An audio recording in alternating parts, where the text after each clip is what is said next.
কোটা আন্দোলনে নিহত ১৫০ জনের তথ্য মন্ত্রিপরিষদকে জানিয়েছে স্বরাষ্ট্র মন্ত্রণালয়। নিহতের স্মরণে কাল সারা দেশে শোক পালনের সিদ্ধান্ত নিয়েছে মন্ত্রিসভা। আরও জানাচ্ছেন মাহবুব কবির চপল। কোটা আন্দোলনের সময় বাংলাদেশে ঠিক কতজন নিহত হয়েছেন তা এখনও স্পষ্ট নয়। বেসরকারিভাবে বিভিন্ন সংখ্যা প্রকাশ করা হচ্ছে।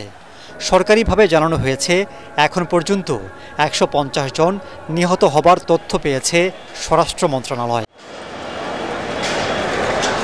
সংবাদ মাধ্যম বলছে নিহত ১৫০ জনের মধ্যে শিক্ষার্থী সবচেয়ে বেশি ৪৫ জন, বিভিন্ন প্রতিষ্ঠানের কর্মী ২৫ জন, ক্ষুদ্র ব্যবসায়ী ১৬, চালক ও সহকারী ১৩, দিনমজুর ১১, চাকরিজীবী ৮, পোশাক কর্মী ৫, পুলিশ ও আনসার ৪, সাংবাদিক ৪ এবং অন্যান্য পেশার ১৯ জন। এছাড়াও রাজধানীর ৩১টি সরকারি বেসরকারি হাসপাতালে ৬,৫০০-এর বেশি মানুষ চিকিৎসা নিচ্ছেন। হতাহতদের বিষয়ে মন্ত্রিসভাকে জানিয়েছেন স্বরাষ্ট্রমন্ত্রী। আজকের উনি সবাই বলেছেন, গতকাল বোধ ১৪৭ বলেছিলেন, আজকে বোধ আরো ৩টি যোগ হয়েছে ১৫০ উনি বলেছেন।